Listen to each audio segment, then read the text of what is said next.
Continuing with our DIY Fallout party series, we're going to be making the Fallout Red Rocket Piñata.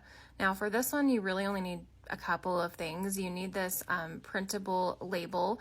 We made ours in Canva and then just printed it out on some photo paper, cut it out, and we're going to use some Mod Podge. Now we made the label big enough so it would fit directly over the circle on the rocket. And we found this rocket piñata on Amazon.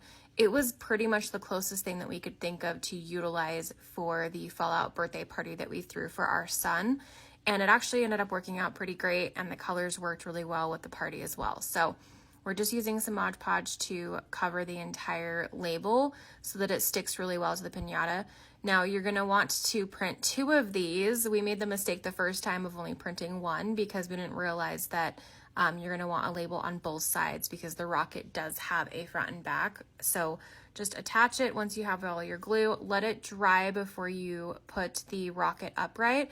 And then once it's all dry, you can fill it with candy, toys, Fallout stickers, whatever you want, and use it for your Fallout party.